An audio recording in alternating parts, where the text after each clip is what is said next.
મહેસાણામાં સરકારના હર ઘર સ્વદેશી અભિયાનની 80 की 83 થઈ છે। સરકારી કાર્યક્રમમાં જ ભૂલાયો મેક ઇન ઇન્ડિયાનો નારો। સરકારી કાર્યક્રમમાં જોવા મળ્યા ચાઇનીઝ દીવડા। મેક ઇન ઇન્ડિયાની જગ્યાએ મેડ ઇન ચાઇનાનો સ્વીકાર કરવામાં આવ્યો છે। વિસનગરમાં યોજાયો હતો ભજન સંધ્યા કાર્યક્રમ। ભજન સંધ્યા કાર્યક્રમમાં થઈ સામૂહિક આરતી। આરતી સમયે બહેનોના હાથમાં દેખાયા ચાઇનીઝ દીવડા। માટીના કોડિયાના સ્થાને બહેનોના હાથમાં ચાઇનીઝ દીવડા જોવા મળ્યા। મેડ ઇન ઇન્ડિયા લખેલા ઇલેક્ટ્રિક દીવાથી આરતી થઈ। પ્રધાનમંત્રીની અપીલ સરકારી કાર્યક્રમમાં જ ભૂલાઈ ગઈ છે। શું આ રીતે સફળ બનાવીશું હર ઘર સ્વદેશી અભિયાન, તે બાબતે પણ સવાલ થઈ રહ્યો છે। પ્રધાનમંત્રીની વાત હજુ આ લોકો સુધી પહોંચી ન હોય તેવું જોવા મળી રહ્યું છે। આ બહેનોના હાથમાં ચાઇનીઝ દીવા જોવા મળી રહ્યા છે, જ્યારે કે એમના હાથમાં સ્વદેશી કોડિયા જોવા માગતા હતા આપણે, પરંતુ આ લોકોના હાથમાં ચાઇનીઝ દીવા છે। ત્યારે હજી સુધી આ લોકો સુધી વાત પહોંચી નથી કે આપણે સ્વદેશી વસ્તુઓનો જ વપરાશ કરવાનો છે, પરંતુ હજુ આ વાત આમના આ લોકોના ગળે ઉતરી નથી। તો સરકારી કાર્યક્રમમાં જ જે છે તે સ્વદેશી વાત હજુ આ લોકોના ગળે ન ઉતરી હોય તેવું લાગી રહ્યું છે। અને આ રીતે જે લોકો આરતી કરી રહ્યા હોય તેમના હાથમાં જે દીવા જોવા મળી રહ્યા છે, દૂરથી તો આપણને એવું લાગે કે આ દીવા જે છે તે કોડિયા છે, પરંતુ તે કોડિયા નથી, આ ચાઇનીઝ દીવા છે। અને સ્વદેશી અપનાવવાની વાત જે પ્રધાનમંત્રીએ કરી છે તે હજુ આ લોકોને સમજવાની બાકી હોય અથવા તો આમના ગળે ઉતારવાની બાકી હોય તેવું લાગી રહ્યું છે।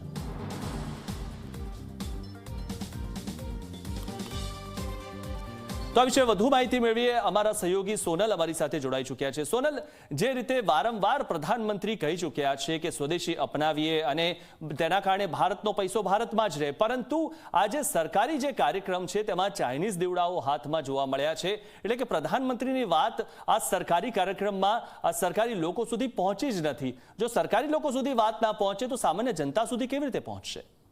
મિથુન, આપણે અહીંયા પેલી કહેવત છે કે શેઠની શિખામણ જાંપા સુધી, એ પ્રકારની કહેવત ગુજરાત સરકારમાં સાર્થક સાબિત થઈ રહી છે। એવું એટલા માટે કહેવું પડે કે મેક ઇન ઇન્ડિયા અંતર્ગતનો નારો પ્રધાનમંત્રી આપ્યો છે। આખા દેશમાં એ ઝુંબેશ ચલાવવામાં આવી રહી છે કે લોકો સ્વદેશી વસ્તુ અપનાવે, ઇલેક્ટ્રોનિક સામાન હોય કે પછી કોઈ ઘરગથ્થુ વસ્તુ હોય, તમામે તમામ વસ્તુઓ સ્વદેશી જ અપનાવે કે જેથી આપણા દેશમાં રોજગારી વધે અને બેરોજગારીનો દર ઘટે।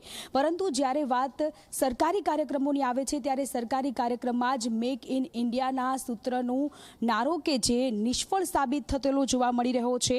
વિસનગરમાં આયોજન કરવામાં આવ્યું હતું। વિસનગરમાં આજની ઘડી તે રળિયામણી ભજન સંધ્યાનું કાર્યક્રમનું આયોજન કરવામાં આવ્યું હતું કે જેમાં ઘણી બધી ભજન મંડળીઓ હતી, ઘણી બધી મહિલાઓ, 1100થી વધુ મહિલાઓ કે જે મહિલાઓ આ કાર્યક્રમમાં જોડાઈ હતી। પરંતુ સવાલ એટલા માટે થઈ રહ્યો છે કે એ ભજન મંડળીમાં જ્યારે ભગવાનની પૂજા અર્ચના કરવામાં આવી ત્યારે એ મહિલાઓના હાથમાં ચાઇનીઝ દીવડાઓ હતા અને એ ચાઇનીઝ દીવડાઓની પાછળ મેક ઇન ચાઇના લખેલું હતું, મેડ ઇન ઇન્ડિયા લખેલું ન હતું। જો એ 1100 જેટલી મહિલાઓના હાથમાં જે દીવડાઓ હતા એ દીવડાઓ જો ભારતમાં બનેલા હોત, એ માટીના દીવડા હોત, એમાં શુદ્ધ ઘીનો વપરાશ થયો હોત તો કદાચ આપણા જે દેશમાં બેરોજગારી છે એ મહિલાઓને રોજગારી મળત, એ કોડિયા બનાવતા એ કુંભારના જે સમાજના જે લોકો છે એ લોકોને રોજગારી મળવાની હતી। પરંતુ એના પર ફિયાસ્કો અત્યારે એટલા માટે થઈ રહ્યો છે કારણ કે ગુજરાત સરકારના કાર્યક્રમમાં જ્યારે ચાઇનીઝ દીવડાથી ભગવાનની આરતી ઉતારવામાં આવી ત્યારે એ સવાલ થઈ રહ્યો છે કે જ્યારે સરકારમાં જ જો આ પ્રકારની નીતિ ચાલતી હોય, સરકારી કાર્યક્રમમાં જ જો સ્વદેશી વસ્તુઓ પર ભાર આપવામાં આવતો ન હોય, સરકારી કાર્યક્રમમાં જ જે સૂત્ર પ્રધાનમંત્રી આપ્યું છે, જે સૂત્રની સૌ કોઈ લોકો પાસેથી અપેક્ષા રાખવામાં આવી રહી છે કે મેક ઇન ઇન્ડિયા અંતર્ગત જ વસ્તુની ખરીદી કરવામાં આવે કે જેથી આપણી વસ્તુ આપણે અહીંયા જ રહે અને અહીંયા જ રોજગારી બને, પરંતુ જો સરકારી કાર્યક્રમમાં જ એ નિયમોનું પાલન નથી થતું, માફ કરશો, સરકારી કાર્યક્રમમાં જ એ સૂત્ર સાર્થક નથી થતું, તો પછી સામાન્ય જનતા પાસેથી કેવી રીતે અને શું અપેક્ષાઓ રાખવામાં આવે? એટલે પહેલા સરકારને એ સમજવાની જરૂર છે કે પોતાના કાર્યક્રમમાં જે પણ આયોજન થતું હોય છે, એ મંડપ ડેકોરેશન હોય કે પછી એ ઇલેક્ટ્રોનિક સામાનનો યુઝ હોય, એ બધી વસ્તુઓ જો સ્વદેશી હોય તો જ એ સૂત્ર સાર્થક થશે। જી મિથુન। સોનલ, જે રીતે આપણે જોયું છે કે ઘણી જગ્યાએ જે સ્ટોલ હોય તેના પર સ્ટીકરો ચોંટાડવામાં આવે છે કે સ્વદેશી વસ્તુનું જ વેચાણ કરો અને સ્વદેશી વસ્તુ જ ખરીદો, એ બધી જ જગ્યાએ લગાવેલા સ્ટીકર નાકામ થતા હોય તેવું આ દ્રશ્યો પરથી જોવા મળી રહ્યું છે। કારણ કે સરકારી કાર્યક્રમમાં જો વિદેશી વસ્તુનો ઉપયોગ થતો હોય તો આ તો એવી ઘટના થઈ કે સ્વદેશી આપણે અપનાવીએ એવો મેસેજ કોઈ વિદેશી ફોન પરથી કરીએ। એ સૂત્ર અહીંયા એટલા માટે લાગી રહ્યું છે કારણ કે દરેક જગ્યાએ આપણે મોટા મોટા બેનર્સ પણ લાગેલા છે અને એ ઘણી બધી જગ્યાએ એ સૂત્ર લાગેલું છે કે મેક ઇન ઇન્ડિયા અંતર્ગતની જ વસ્તુઓ પહેરવામાં આવે. આપણને ખબર છે કે થોડા સમય પહેલાં એક નેતા કે જેમણે વિદેશની ઘડિયાળ પહેરી હતી એ એમણે કાઢી નાખી હતી અને સ્વદેશી વસ્તુઓ પર જ ભાર આપવાની વાત જ્યારે આખા દેશમાં એક સૂત્ર થઈને સામે આવતું હોય છે તો એ સૌથી પહેલી જવાબદારી એ સરકારની આવતી હોય છે કે જે એ સૂત્ર આપી રહ્યા છે. જે વસ્તુનું આપણે પાલન કરી શકીએ, આપણે બીજા અન્ય લોકોને આપણે એ જ સલાહ આપી શકીએ કે તમે પણ આ વસ્તુનું પાલન કરજો. પરંતુ અહીંયા એટલા માટે થઈ રહ્યું છે કે 1100 જેટલી મહિલાઓ હતી, ભજન મંડળીઓ હતા, ત્યાં ઘણી બધી ડેકોરેશનનો સામાન કે જે ઇલેક્ટ્રોનિક લાઇટ હતી એ બધી વસ્તુઓ મોટાભાગની કે જે ચાઇનાથી ઇમ્પોર્ટ કરવામાં આવેલી છે અને એ વસ્તુઓનો યુઝ થયેલો છે. એટલા માટે આપણે જે સૂત્ર સાર્થક કરવાની વાત છે એ સરકારી કાર્યક્રમોથી થવું જોઈએ.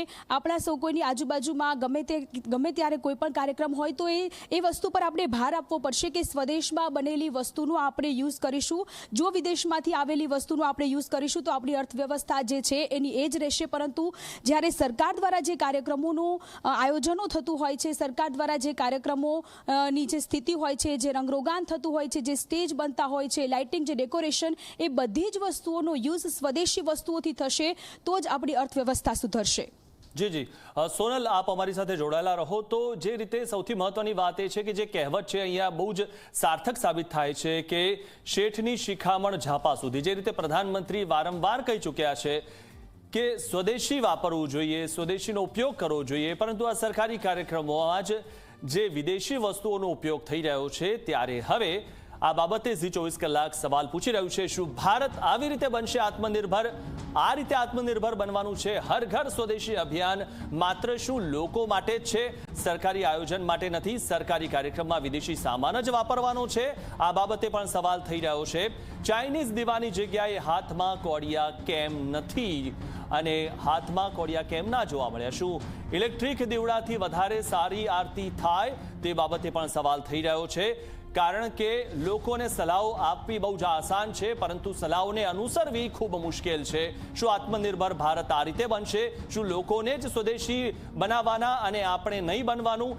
જે સલાહો છે તે માત્ર બીજાને જ આપવાની? શું પીએમ મોદીએ કરેલી અપીલ કાર્યક્રમમાં ભૂલાઈ ગઈ, વિસરાઈ ગઈ? આટલો મોટો કાર્યક્રમ, કોઈને સ્વદેશી યાદ જ ના આવ્યું? પ્રધાનમંત્રીએ વારંવાર કીધેલી વાત આ લોકોને યાદ ના આવી અને ચાઇનીઝ દીવડાઓથી તેઓ આરતી ઉતારી રહ્યા છે. શું તેમને એ દીવડાઓ હાથમાં લેતી વખતે ખબર નહોતી કે આ જે દીવા છે તે ચાઇનાથી આવેલા છે, આમાં કંઈ જ સ્વદેશી નથી? ત્યારે આ લોકો જે રીતે આ દીવડાઓ લઈને આરતી કરતા હતા ત્યારે પણ તેમાંથી પણ કોઈ જાગૃત ન થયું કે ના, આ ચાઇનીઝ દીવડાઓનો ઉપયોગ નથી કરવો. કારણ કે ઘેટાશાહી પદ્ધતિ ચાલી રહી છે. કોઈએ કીધું હોય એટલે બાકી લોકો બધાએ અનુસરે, પરંતુ પ્રધાનમંત્રીની વાત નથી અનુસરતા. આજે તમામ લોકો છે તે સરકારી કાર્યક્રમમાં ભેગા થયેલા છે અને ચાઇનીઝ દીવાથી આરતી કરી રહ્યા છે. એક બાજુ પ્રધાનમંત્રી વારંવાર કહી રહ્યા છે કે હર ઘર સ્વદેશી અભિયાન આપણે ચલાવવાનું છે, જેના કારણે ભારતમાંથી જે પૈસો બહાર જાય છે, જે નાણું બહાર જાય છે તે ભારતમાં જ રહે અને જેના કારણે ભારત સતત વિકાસ કરતું રહે. તો ઝી 24 કલાક આ બાબતે જે સવાલ કહી રહ્યું છે કે શું ભારત આવી રીતે આત્મનિર્ભર બનશે? અને સલાહો માત્ર સામાન્ય લોકો માટે જ છે?